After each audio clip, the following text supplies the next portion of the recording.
What's going on, everybody? Dominic back with another video in the Shopify growth series. And today we're going to cover the 5 easiest ways that you can literally 2x your checkout conversion rate and significantly grow your revenue and your profitability in your Shopify store. So if you've never heard of me before, my name is Dominic Mayu. I run an e-commerce agency called DM Corporations, where we help Shopify store owners scale to millions of dollars of profitable revenue through a system that we call revenue optimization. And this checkout conversion rate optimization is one of the first things that we typically implement when we sign a new partner. And today I'm going to show you exactly what we do, 5 of the easiest ways to bump your conversion rate up in your checkout.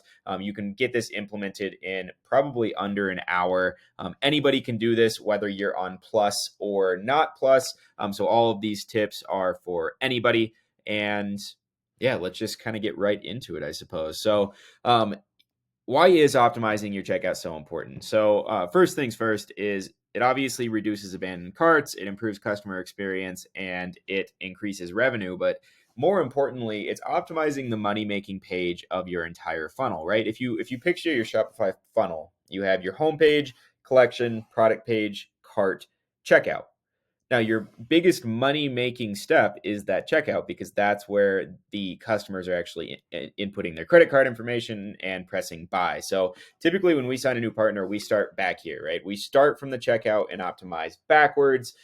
This seems to be the most beneficial way to do it, because the people that are seeing your checkout are going to be considered as, warm leads, right? Warm customers. They're interested in your product enough to add it to cart, to proceed to the cart, and then actually see that checkout. So what we need to do is make sure that we capitalize on that, right? We want to convert as many of these people as possible. Now, let's do a real life case study from a partner brand that we just implemented a couple months ago. So this is a big time partner that sells premium watches in the e-commerce space. So when we signed them, they were doing an overall conversion rate of 1.4% with a checkout conversion rate of 24%, pretty typical for higher ticket items, bringing in about 2 million in annual revenue with 400K in profits. So these guys were crushing it really before we signed them, but obviously we take them a whole lot higher. So after we optimized their checkout, we brought it up from 24 to 52%,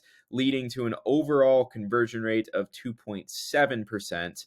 And this led to them now bringing in $3.8 million of annual revenue with over $900,000 of annual profitability. Now, I will say there are a couple more things that went into this outside of just the checkout, but the checkout was probably 70 to 80% of this piece, because they were only converting at 24%. Bringing that up to 52% just killed it for them. Just absolutely, absolutely killed it. So that is really the power that the checkout has, right? And optimizing the checkout. And it's super easy to do. So yeah, we're just going to cover the steps here below. And like I said, anybody can do all of these steps, whether you have Plus or not.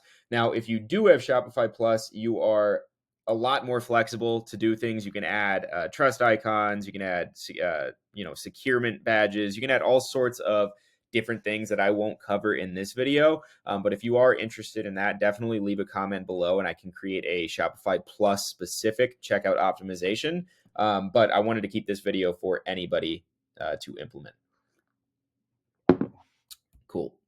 So first things first, I know I say that way too much. I need to stop, but is adding social proof in your logo. So this is one of the easiest and most powerful things that you can do to optimize your checkout.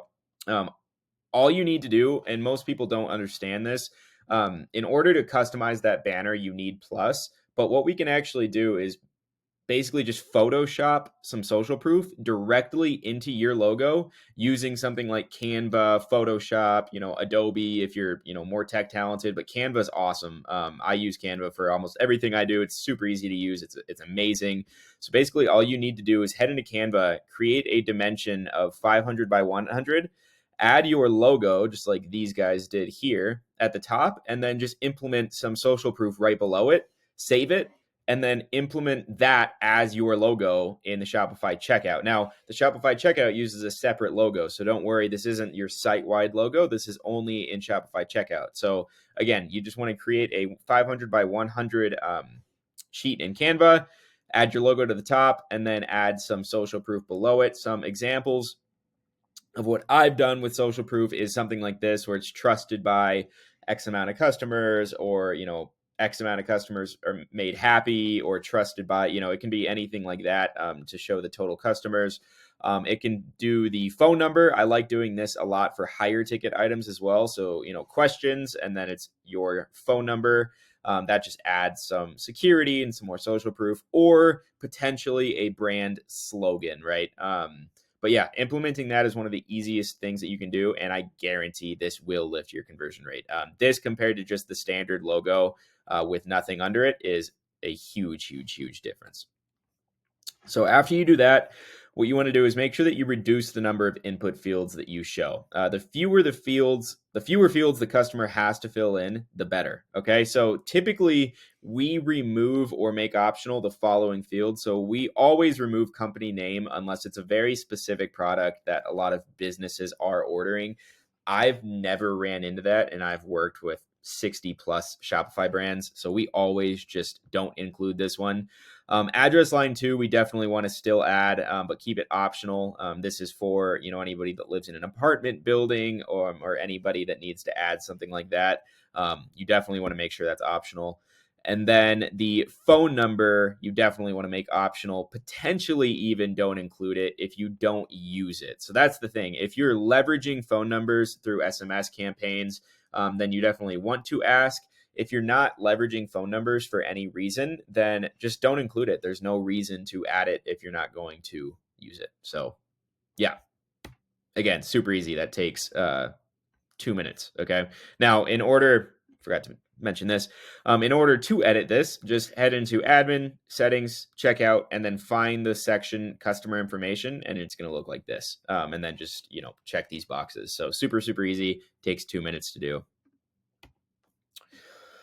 All right. Step 3 is make sure that you're matching your theme. Now, the checkout should not feel like a foreign step of the funnel. It's crazy how many checkouts I see that look totally different than the rest of the website. Now, if you're not on Plus, you can't customize it too terribly much, but what you can do is make sure that your CTA button colors are the same. Now, that's super important. If you're using green add to cart buttons, green proceed to checkout buttons throughout the funnel, use green buttons in your checkout. It's just going to maintain consistency. It's a huge disconnect to use a different color.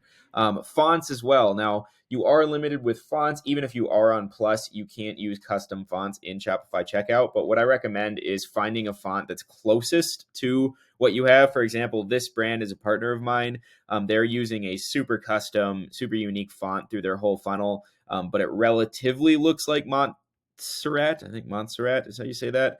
So we selected Montserrat for the checkout. But yeah, stay away from default and just try to match the theme as much as you can. Same with the logos. Again, use that social proof, but make sure the top logo matches the rest of the funnel, and then any messaging. So just make sure it doesn't feel like a foreign step. Match it as close as you can to the rest of the funnel. This will make a big impact. Step 4 is make sure that you leverage express buttons, but not too much. So express payment options are these 3 things right here. And they really just make the process seamless for customers who choose to use them, right? So typically the most popular express payment options that I see are going to be Shop Pay. This is just growing every day. PayPal and Apple Pay. Obviously, we're on Amazon here. This is kind of a unique brand, but typically it's going to be Apple Pay over Amazon Pay. Something that I recommend is to make most of these active. I would never have more than 5, but I would make 5 of them active, let them run for however long they need to run, pay attention to the data and the take rate, and then slowly dwindle down to the top 3, right? So if you add all 5, let them run for 30, 60, 90 days, however long it takes to get good data back, and then remove the bottom 2 and just roll with the top 3. Again, typically it's going to be Shop Pay, PayPal, and Apple Pay. So if you just want to go straight to that step, you definitely can. Those are the 3 that I'd implement. But you definitely want to make sure that you have these, because these are going to be about 40% of your overall orders. And if you don't have PayPal, for example, there will be people who just completely drop off and will not buy from you because they don't want to go and get their credit card. Step 5 is using autocomplete. So the whole idea of conversion rate optimization really is to make it as easy and simple for the customer to purchase as possible. And autocomplete does that, right? Basically, all this does is just as you're typing in your address, it autocompletes based on geolocation. It's super, super accurate. I know it's not accessible in every single country. So if you're outside of the US, I'm not sure if this is accessible. I think it's accessible in most countries, but not all. But anyways, yeah, just head to store admin, settings, checkout, address collection preferences, and then make sure use address auto completion is checked. Again, this is a free functionality. You definitely want to use this. It just makes the process so much easier. Now, some honorable mentions, because I did say 5 steps, but I do want to cover these, is never, ever, ever, ever require an account to be created unless it's absolutely necessary. Okay, so when you're going through that checkout, you have an option to require the customers to create an account. Do not ever, ever do that. That will kill the conversion rate faster than anything else. I do know it is necessary for certain products, especially products where there's an age requirement. So if you have to do it, do it. Obviously, don't get in trouble. But if you do not absolutely have to, never require an account.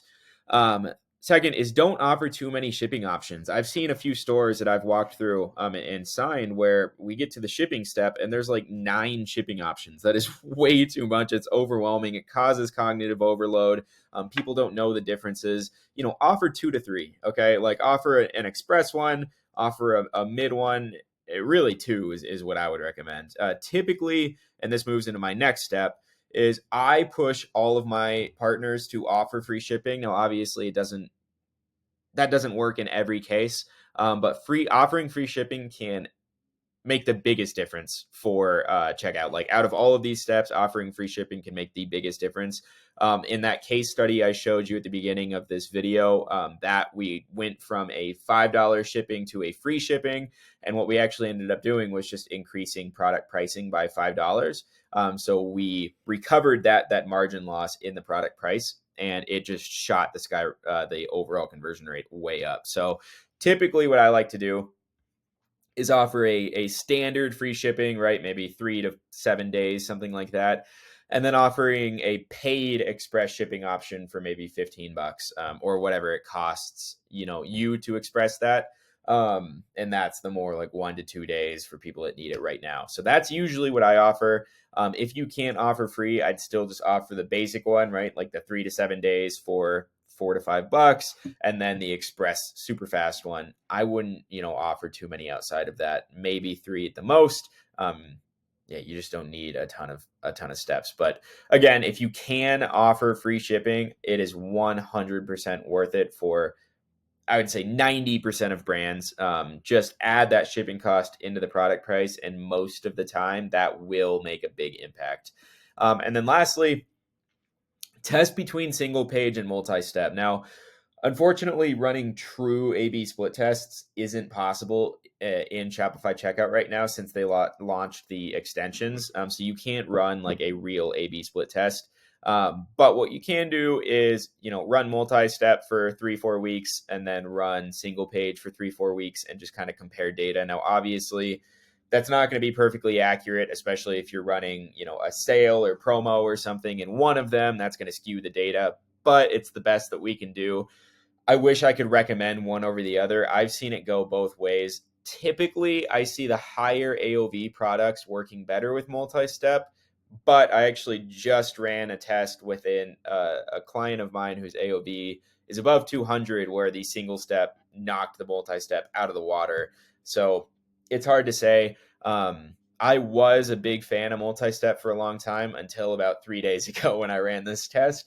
I need to kind of confirm and see what's going on with all of that. But yeah, just test, run each one for a week or two, try to keep the data as relevant as possible. So if you're, run it for at least 7 days for each one, and then make sure you're not running any like huge sale promos in one of those 7 days, and just kind of see which one works better. But yeah. Now, obviously we covered a few super easy ways to just skyrocket your checkout conversion rate. Now, a few basic rules of thumb is what I would aim for is at least a 50% conversion rate. That's what I shoot for all of my brands. That's really where we see profitability take off. If you're already at 50%, it's definitely still worth implementing everything I just talked about in this video, because it's definitely not going to hurt anything. But if you are above 50% already, implement all of this and then go and move to your product pages and start optimizing that add to cart to feed more people into that funnel. But if you're not at 50%, start doing everything you can to get up to 50%, offer free shipping if you haven't yet. And yeah, just work on getting that number as high as possible. I have some brands that are up in the 75% range on their checkout, and those are really the most profitable brands I work with. Not the highest revenue, but the most profitable brands I work with are those brands whose checkouts just crush it. So, yeah, I hope these steps helped. Again, they're super easy. Take the next hour and go implement all of this. Take the next 20 minutes, really. It's not going to take very long. And yeah, if you have any questions, let me know. There are going to be 2 links below, one for an AI CRO optimized chatbot. You do need ChatGPT 4 to access that, but it is a pretty badass bot. So click the link if you want access to that. There's also going to be some links below to schedule a call with me. So if you are an e-commerce brand that's doing at least $10,000 a month in revenue, definitely schedule a call and see what we can do together. I'd love to chat. So I hope you guys have a great rest of your day. See ya.